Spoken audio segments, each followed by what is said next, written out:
अस्सलाम वालेकुम वरहमतुल्लाहि वबरकातुहू। Good morning to all students and welcome again in our online classes. आज की हमारी सोशियोलॉजी की क्लास में हम लास्ट सेशन में हमने जो बच्चा अदालत, नौम्र बदराई की इस्लाह के लिए बच्चा अदालत, बूस्टर स्कूल्स वगैरह वगैरह के बारे में पढ़ा था। आज हम पढ़ेंगे इसी चैप्टर का एक दूसरा पार्ट जिसका नाम है नौजवानों का इज़्तिराब, युवा जंपो।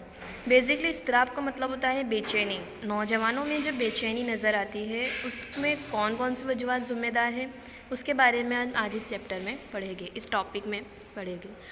मौजूदा दुनिया नौजवानों मरकूज़ होती है। मौजूदा दुनिया नौजवान मरकूज़ है, मतलब हमें ज़्यादा मात्रा में, ज़्यादा संख्या में कौन मिलेंगे? नौजवान मिलेंगे। नौजवानों को अलग ताकत के तौर पर तस्लीम किया जा रहा है।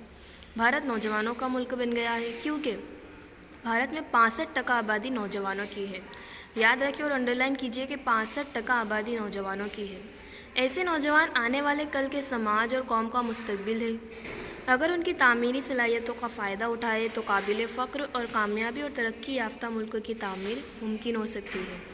नौजवानों की बात यह है कि ज़्यादातर हम बात करें भारत में हमें नौजवान नज़र आएंगे और इन नौजवानों को हम जिस वे में लेके जाएंगे उस तरीके से हमारे मुल्क की तरक्की डिपेंड करती है।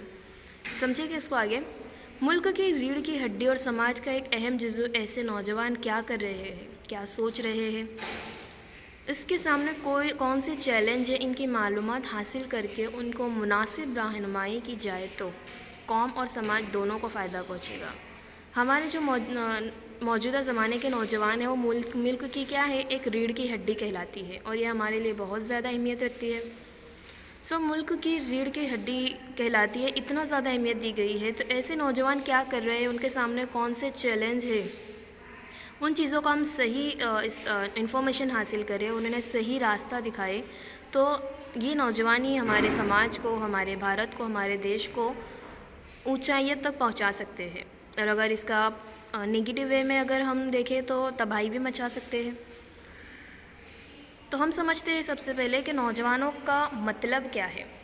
जवानी एक हयातियाती ताकत है, राइट।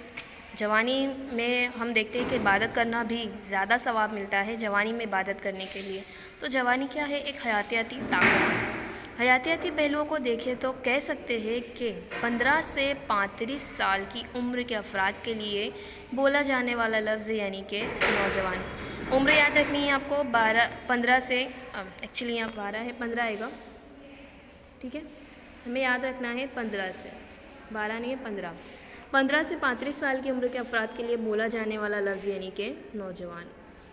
मशहूर नौजवानों के माहिर डॉक्टर भूपेंद्र ब्रह्म भट्ट, इनका नाम भी आपको याद रखना है। मशहूर नौजवानों के माहिर डॉक्टर भूपेंद्र ब्रह्म भट्ट ने बताया, कॉलेज के नौजवानों का समाजियाती मुताला उन्होंने किया और उन्होंने कुछ खूबियाँ बताई हैं।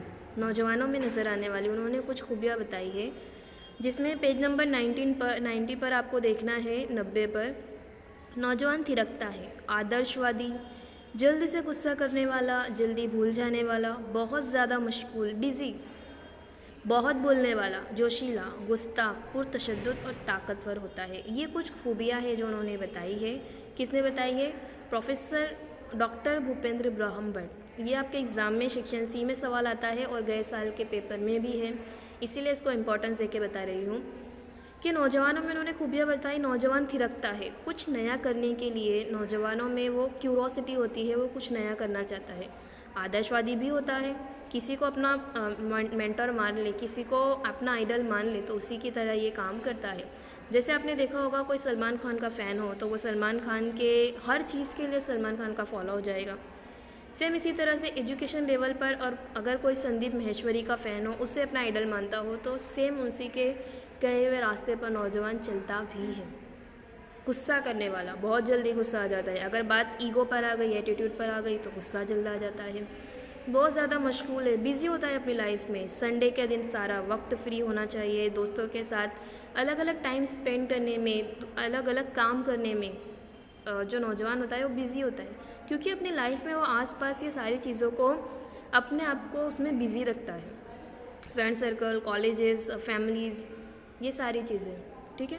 जोशीला होता है, बहुत जोशीला, मैं ये कर सकता हूँ। अगर आपने उन्हें थोड़ा भी हम उन्हें अप्रिशिएट करेंगे तो वो काम कर सकते हैं। इस तरह से उनके अंदर एक एटीट्यूड होता है। गुस्ताख भी होते हैं भाई, समझ में आया? गुस्ताख को मीन्स हम कह सकते हैं कि कुछ गलतियाँ कर देते हैं या फिर मजाक मस्ती करने में भी नौजवान हमें ज़्यादा नज़र आते हैं।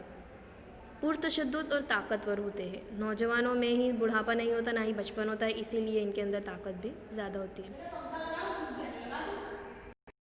वो नामालूम की तरफ बहुत तेज़ी से गर्मजोशी के ताल्लुकात इस्तवार करता है और इतनी ही तेज़ी से ताल्लुकात तोड़ भी देता है। ये चीज़ भी नोट करने जैसी है कि नामालूम चीज़ों पे बहुत तेज़ी से आगे बढ़ जाता है, लेकिन रिलेशन तोड़ने में भी वो वक्त नहीं लगाता। वो बहुत ज़्यादा उम्मीदों से लेकर नाउम्मीदी तक ज़ाविया नज़र रखता है। नौजवानों में बहुत उम्मीद होती है। जैसे हम एजुकेशन की बात करें तो एजुकेशन में अगर कोई बहुत ज़्यादा पढ़ाई लिखाई में इंटरेस्टेड हो, उसने सोचा है कि मुझे इतने मार्क्स चाहिए। कई बार हमने देखा भी है कि बोर्ड के एग्ज़ाम से जब रिज़ल्ट आते हैं, किसी ने सोचा हो कि मुझे 90% चाहिए, लेकिन अगर ऐसा नहीं है तो उसकी उम्मीद टूट जाती है और वो सुसाइड तक के कर बैठता है। बहुत सारे एग्जाम्पल्स है। जैसे ही लास्ट टाइम में हमने देखा था कि एक स्टूडेंट्स न्यूज़ में था कि स्टूडेंट ने सोचा था एक लड़के ने कि उसे चाहिए आई थिंक 99% ऐसे कुछ उसके गोल था, लेकिन उसके थोड़े मार्क्स कम आए। लेकिन वो इतना ज़्यादा नाउम्मीद हो गया क्योंकि उसने पूरा शेड्यूल बना लिया था कि इतने मेरे परसेंटेज आएंगे, मैं मेडिकल में जाऊँगा। उसके अलावा उसने जो भी कोर्स करना था या फिर जो उसे बनना था उसने पूरा सेट करके रखा था। लेकिन अब हुआ यूँ कि उसका जो रिज़ल्ट आया वो उसके जो गोल था, जो उसने सोचा था, उससे थोड़ा सा कम आया। लेकिन वो इतना नाउम्मीद हो गया कि उसने सुसाइड अटैम्प्ट करने की कोशिश की थी। ठीक है, तो इस तरह से नौजवान उम्मीदें भी बहुत ज़्यादा लेकर रखता है और नाउम्मीद भी वो जल्दी हो जाता है।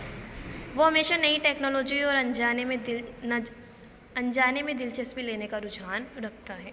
नई टेक्नोलॉजी, नए फ़ोन्स के जो अपडेट आते हैं, नए वर्जन्स आते हैं, उन सारी चीज़ों में वो ज़्यादा बिज़ी होता है। अलग अलग टेक्नोलॉजी में भी वो ज़्यादा बिज़ी होता है। तो ये है नौजवान का मतलब। कुछ खूबियाँ बताई हैं, आपको वो ध्यान रखना है। अब हमें देखना है कि नौजवानों की बेचैनी क्या है। ये तो हमने नौजवान देखा, उनकी कुछ खूबियाँ देखी। भूपेंद्र ब्रह्मभट्ट ने भी जो खूबियाँ बताई है वो। अब हमें देखना है कि नौजवानों की बेचैनी क्या है। किसी भी मुल्क के समाज की तरक्की का इन्हिसार उस मुल्क के नौजवान, चाहे वो लड़की हो या लड़कियाँ, दोनों पर होता है, लड़के हो या लड़कियाँ। नौजवानों में मौजूदा क़ुव्वत समाज को एक नई सिमत में ले जाने के काबिल होती है। नया नज़रिया, जिस्मानी और ज़हनी क़ुव्वत से लैस नौजवानों क़ुव्वत तख़य्युल और क़ुव्वत मंतिक, मुतय्यन मकसद को हासिल करने का जोश व खरोश उसे इस तरह की सरगर्मियाँ करने की क़ुव्वत तरगीब देता है। आज के नौजवानों में ज़माने के बदलाव के साथ कई मकासद, तौक़ात, ख्वाहिशात और आला हौसलों ने जन्म लिया है। इन हौसलों को पाने के लिए नौजवान मेहनत और जोश के साथ कमबख्ता भी हुए हैं। आज की शरीफ़ाई के दौर में अपने आप को मुवाफ़िक बनाकर ख्वाहिशात और तौक़ात को हासिल करने की सिमत में हरीफ़ाई में लग गए हैं। आज के ज़माने में हम देखें तो कंपटीशन हद से ज़्यादा है और नौजवान इसी चीज़ में बिज़ी है।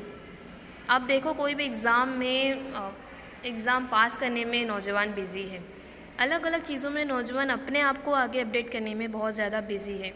नई तर्ज़ तालीम और टेक्नोलॉजी के इस्तेमाल के साथ मुवाफ़क़त करते हुए मनपसंद मकसद के उसूल की सिमत में काम करने लगा है। इन हालात में ज़िंदगी में ख्वाहिशात, तौक़ात या मकसद हासिल करने में रुकावट पैदा हो या फिर कोई मज़ाहमत पैदा हो, मज़ाहमत का मतलब होता है मुश्किल, तब उसका असर उसके जहन पर होता है। अमल और नज़रिया एक सिक्के के दो रुख हैं। नौजवान तबका जहन में मकसद के उसूल की महरवी का जो असर पैदा होता है वो गैर इत्मीनानी होती है। ओवरऑल हम कह सकते हैं कि नौजवान अपने बहुत सारे मकासद लेकर, उम्मीदें लेकर चलता है और अगर कोई उम्मीद हासिल करने में, मकसद हासिल करने में उससे कोई प्रॉब्लम होती है या फिर कोई मुश्किल पेश आती है तो जो एहसास जो महसूस करता है वो होती है बेचैनी, इज़्तिराब। नौजवानों की ये गैर इत्मीनानी तमाम समाज या उसके हिस्से या हिस्सों की जानिब होती है। इस गैर इत्मीनानी का इज़हार अलग अलग तरीक़ों से ज़ाहिर होता है। बाज़ मरतबा नौजवानों का इज़हार समाज में तकरीब या तशद्दुद की सूरत में नज़र आता है, जो समाज के लिए चैलेंज साबित होता है। कई बार हमने देखा है आतंकवादी इस टाइप के, जो हमने हिस्ट्री में पढ़ा था, ये टाइप के भी आप देखो तो ज़्यादातर नौजवान ही आतंकवादी जो काम है वो सारी चीज़ें यही लोग अंजाम देते हैं, क्योंकि मेंटली तौर पर उन्हें जिस तरह से हम डाइवर्ट करें वो उस तरह से चलते हैं। नौजवानों का यही किरदार समाज में सलामती, तहफ़्फ़ुज़ और नब्ज़ व ज़ब्त के लिए परेशान कुन बन जाता है। आर्मी में भी हमें ज़्यादा नौजवान ही नज़र आएंगे, ठीक है। तो नौजवान ही हमारे समाज की, मुल्क की रीढ़ की हड्डी है, इसीलिए तो कहा गया है।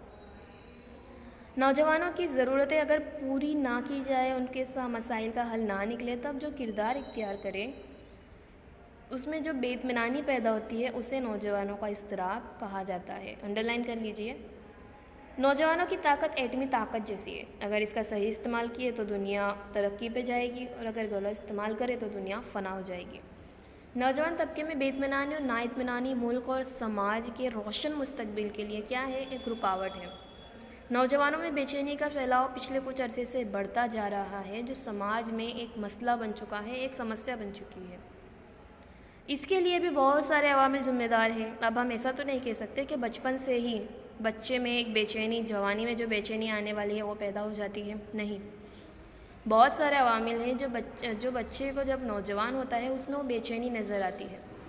अब वो कौन कौन से अवामिल हैं हम इसे नेक्स्ट सेशन में पढ़ेंगे, लेकिन आज के सेशन में हमने जो पढ़ा वो बहुत ज़्यादा इम्पॉर्टेंट है, क्योंकि ये आपका बेस है, ठीक है। तो इसे ध्यान से समझिए और जो भी इम्पोर्टेंट पॉइंट है उसे अंडरलाइन कीजिए। भूपेंद्र भट्ट ने जो कहा है उसे भी अंडरलाइन कीजिए। Thank you so much. Video को लाइक कीजिए, शेयर कीजिए और कमेंट कीजिए। Thank you.